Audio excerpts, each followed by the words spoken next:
ડેડિયાપાડાના ધારાસભ્ય ચૈતર વસાવાએ ગઈકાલે નેત્રંગની અંદર એક મોટું શક્તિ પ્રદર્શન કર્યું, જેની ભીડ જોઈને ક્યાંક ને ક્યાંક ભાજપના નેતાનું ટેન્શન વધી ગયું હોય એવું લાગી રહ્યું છે।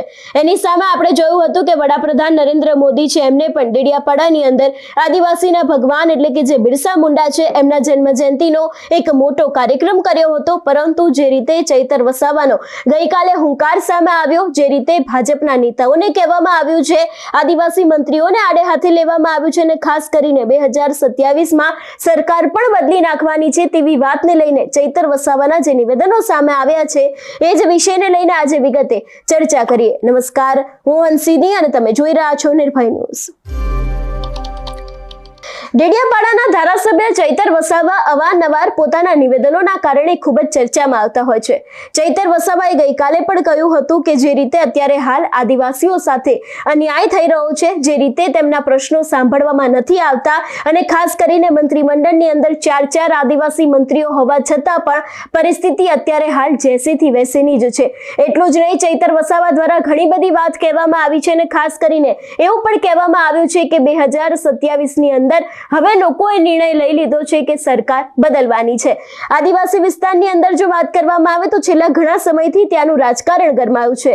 એક બાજુ જે રીતે આપની ઇફેક્ટ જોવા મળી રહી છે ને એની જ સામે ભારતીય જનતા પાર્ટી અત્યારે હાલ પોતાના પૂરતા પ્રયત્નો કરી રહી છે કે તે કેવી રીતે જે રીતે અત્યારે હાલ લોકો આપમાં જોડાઈ રહ્યા છે તે વાતને અટકાવે ને ફરી એક વખત લોકો ભાજપ છે એની વિચાર શક્તિ સાથે જોડાય। પરંતુ આપણે જોયું હતું કે ચૈતર વસાવાની ગઈકાલે એક જનસભા હતી કે જેમાં આદિવાસી ભગવાન બિરસા મુંડાને લઈને ઘણી બધી વાત કહેવામાં આવી હતી। તેની સાથે હવે આગામી સમયમાં આદિવાસી સાથે જો અન્યાય થશે તો શું કરવામાં આવશે એ જ દરેક વાત કરવામાં આવી હતી ને ખાસ કરીને એની અંદર જે ભીડ જોવા મળી હતી, જે રીતના રેલીની અંદર લોકો જોડાયા હતા એના ઉપરથી ક્યાંક ને ક્યાંક ભારતીય જનતા પાર્ટીનું ટેન્શન વધી શકે છે એવી શક્યતાઓ લાગી રહી છે। આવું એટલા માટે પણ કહેવામાં આવી રહ્યું છે કારણ કે એક તરફ ગુજરાતમાં જ્યારે સ્થાનિક સ્વરાજની ચૂંટણીના ભણકારા વાગી રહ્યા છે, ટૂંક જ સમયમાં ક્યાંક ને ક્યાંક સ્થાનિક સ્વરાજની ચૂંટણી આવી રહી છે, એવામાં ઘણા બધા એવા આદિવાસીના વિસ્તારો છે કે જે લોકોએ નક્કી કરી દીધું છે કે આ વખતે સત્તા પરિવર્તન આવવું ખૂબ જ જરૂરી છે।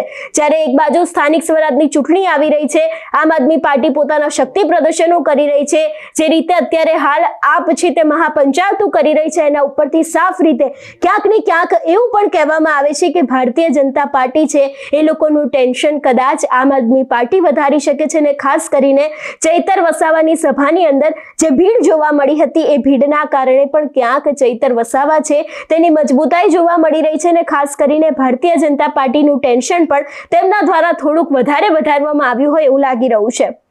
આપણે ગઈકાલે જોયું હતું કે પિયુષ પટેલથી માંડીને બીજા જેટલા પણ નેતાઓ હતા, આમ આદમી પાર્ટી સાથે જોડાયેલા લોકો હતા અને ખાસ કરીને આદિવાસી વિસ્તારના જે લોકો ત્યાં પહોંચ્યા હતા એ દરેક લોકોના મોઢે એક ને એક જ શબ્દ હતો કે અમારા વિસ્તારના કામો થયા નથી। વિકાસની વાતો તો કરવામાં આવે છે પરંતુ આ વિકાસનો સાચો અરીસો ત્યાં રહેતા લોકોને જ ખબર છે કે ખરેખર આદિવાસી વિસ્તારમાં વિકાસ કેટલો પહોંચ્યો છે। કારણ કે જે રીતે અત્યારે હાલ આદિવાસી સમાજના પ્રશ્નો છે, એ લોકોના વિસ્તારના પ્રશ્નો છે કે પીવા માટે પાણી નથી મળતું, બાળકોને ભણવું છે પરંતુ જર્જરિત ઓરડા છે, શિક્ષકોની ઘટ છે, ક્યાંક ને ક્યાંક રોડ રસ્તા નથી મળતા। આ જ વાતને લઈને જેટલા પણ આદિવાસી લોકોની સાથે અમારા સહયોગીએ પણ વાતચીત કરી હતી તે સમયે તે લોકોનું એ જ કહેવું છે કે આટલા વર્ષોથી જો ભારતીય જનતા પાર્ટીની સત્તા છે તો કેમ કોઈ કામ કરવામાં નથી આવ્યા। ખાસ કરીને આપણે જોયું હતું કે ચૈતર વસાવાએ તો ત્યાં સુધીના આક્ષેપો મૂક્યા છે કે મનસુખ વસાવા જે પોતે ભરૂચના સાંસદ છે એમના ગામના રસ્તા પણ જે સરકાર ન બનાવી શકી હોય એવી સરકારનો શું ફાયદો છે। એટલે ખાસ કરીને જે રીતે લોકો દ્વારા ભાજપ ઉપર આકરા પ્રહાર કરવામાં આવી રહ્યા છે, જે રીતે ત્યાં વિકાસના નામે જે અત્યારે હાલ થઈ રહ્યું છે એ દરેક વાતને લઈને ક્યાંક ને ક્યાંક તેના લોકોમાં પણ એટલો જ રોષ જોવા મળી રહ્યો છે અને આ વાતને લઈને ચૈતર વસાવા દ્વારા પણ સીધી વાત કરી દેવામાં આવી હતી કે 2027માં જો કદાચ હવે આવું જ રહ્યું તો લોકો તૈયાર છે કે હવે સત્તામાં પરિવર્તન આવે। 2027 એટલે કે જ્યારે હવે વિધાનસભાની ચૂંટણીઓ આવી રહી છે અને ભાજપના ધારાસભ્યો પાસે સમય ખૂબ જ ઓછો રહ્યો છે કારણ કે બોલવું સહેલું હોય છે પરંતુ જે કામ કરવાનો વારો આવે છે એ સમયે કોઈ જ નેતાઓ હાજર રહેતા નથી અને જે આદિવાસીના પ્રશ્નો છે ત્યાં જ અટકતા હોય છે। છેલ્લા આપણે જોયું હતું કે અનંત પટેલ છે જે કોંગ્રેસના ધારાસભ્ય છે એ પણ રાજનીતિ મૂકીને આદિવાસીઓ માટે ગઈકાલે ચૈતર વસાવાની સભામાં જોવા મળ્યા હતા. ઘણા બધા એવા દ્રશ્યો સામે આવ્યા હતા જેના કારણે ઘણા બધા તર્ક વિતર્ક સર્જાયા હતા. પરંતુ જે રીતે હવે ક્યાંક ને ક્યાંક આગામી સમયમાં પણ તે લોકો લડી લેવાના મૂડમાં જોવા મળી રહ્યા છે અને ખાસ કરીને જે રીતે તે લોકો દ્વારા પણ કહેવામાં આવ્યું છે અને જે રીતના ગઈકાલના દ્રશ્યો સામે આવ્યા છે એના ઉપરથી એવું પણ લાગી રહ્યું છે કે ક્યાંક તે લોકો અને ખાસ કરીને ભાજપના ટેન્શનમાં વધારો થઈ શકે છે. સૌથી પહેલા તો ચૈતર વસાવાની સભામાં આવેલા લોકોના દ્રશ્યો ઉપર નજર કરીને બાદ ચૈતર વસાવાએ સત્તા પરિવર્તનને લઈને શું કહ્યું છે તે પણ સાંભળીએ. બિરસા મુંડાનો ધ્યેય આદિવાસી સ્વાયત્ત રાજ, આદિવાસી સ્વતંત્ર રીતે સ્વમાન શેરની જેમ જીવે એવો ધ્યેય હતો. તમને ને અમને બધાને ઇતિહાસમાં ભણાવવામાં આવ્યો. ઉત્ક્રાંતિવાદ ચાર્લ્સ ડાર્વિનના ઉત્ક્રાંતિવાદના સિદ્ધાંતોમાં જણાવવામાં આવ્યું કે જ્યારે આ પૃથ્વી પર માનવી સભ્યતાનું ઉત્પન્ન થયું ત્યારે આદિમાનવ તરીકે સૌપ્રથમ પૃથ્વી પર આદિવાસીઓ આવ્યા.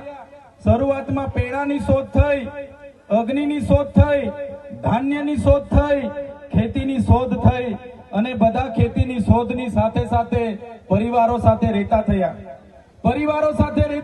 એટલે નાના નાના ગામો, નાના નાના કબીલાઓ બન્યા અને એ કબીલાઓના મુખીઓ બન્યા, સરદારો બન્યા અને શાંતિથી પ્રકૃતિ સાથેનું એમનું જીવન ચાલુ હતું.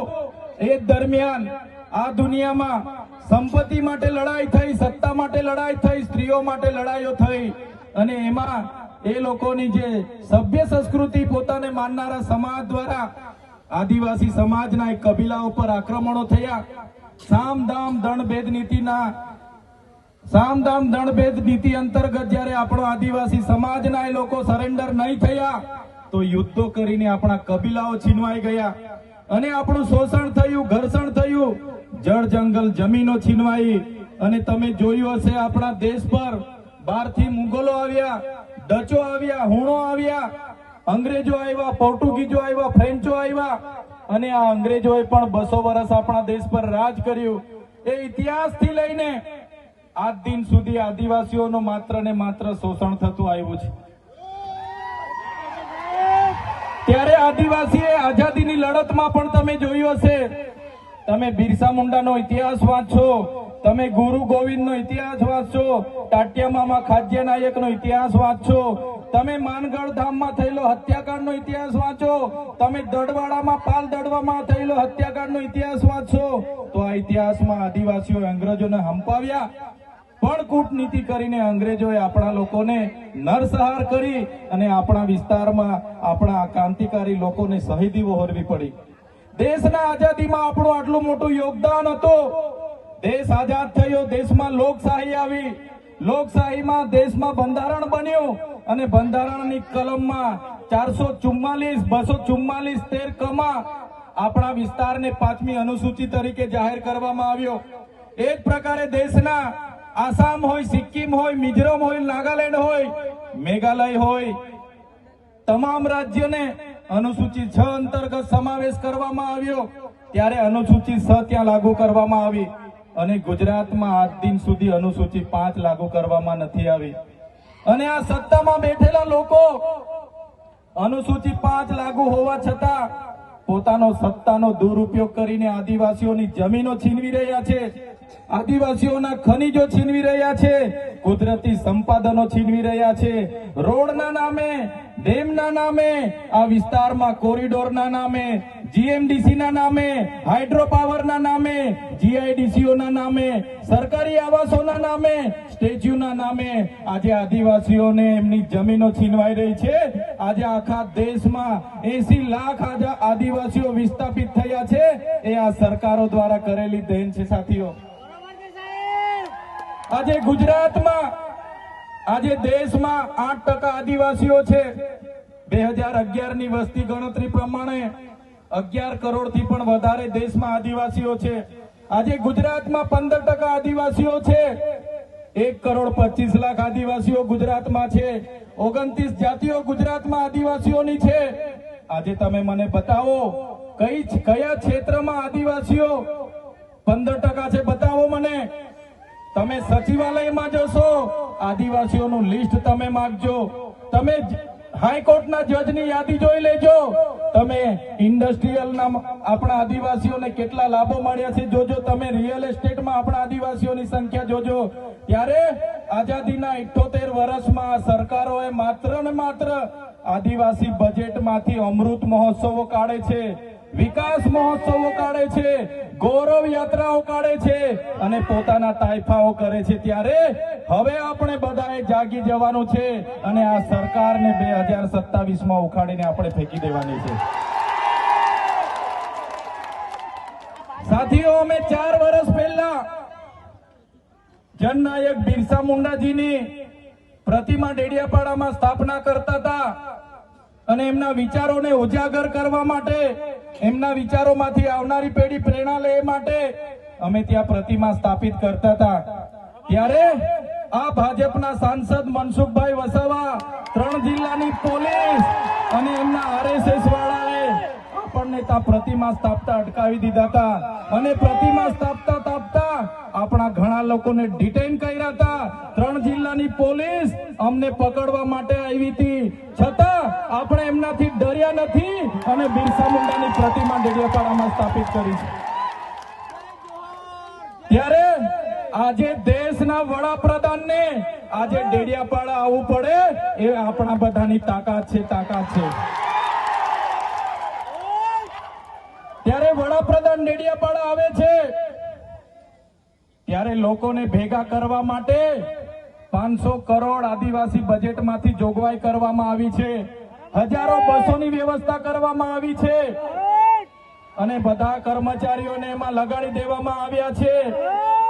આજે ડેડિયાપાડાના ગામડાઓમાં ટીડીઓ ના મળે, તલાટીઓ ના મળે એવા ગામડાઓની ગલીઓમાં આ ગુજરાતના નાયબ મુખ્યમંત્રી, એમના મંત્રીઓ, એમના સાંસદો, એમના ધારાસભ્ય ડેડિયાપાડાના ગલીઓમાં 4 દિવસથી ફરે છે.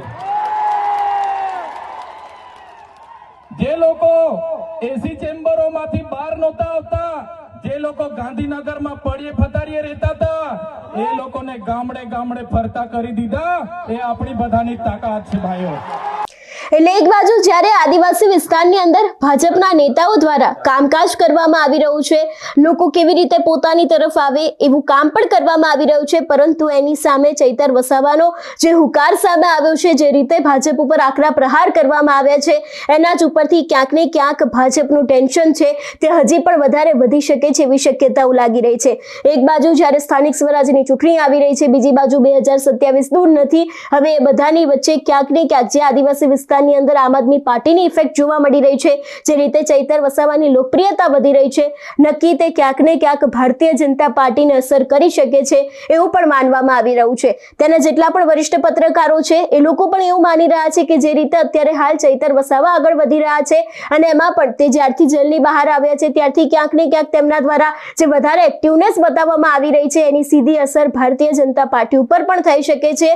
જો કે હવે જોવાનું રહેશે કે આગામી સમયમાં જ્યારે સ્થાનિક સ્વરાજની ચૂંટણી આવશે ત્યારે ખરેખર એની અસર જોવા મળશે કે કેમ. તમારું શું માનવું છે આ વિષયને લઈને અમને કમેન્ટ કરીને ચોક્કસથી જણાવજો. તેની સાથે અમારી ચેનલ નિર્ભય ન્યૂઝને લાઇક, શેર અને સબસ્ક્રાઇબ કરવાનું ભૂલશો નહીં. નમસ્કાર.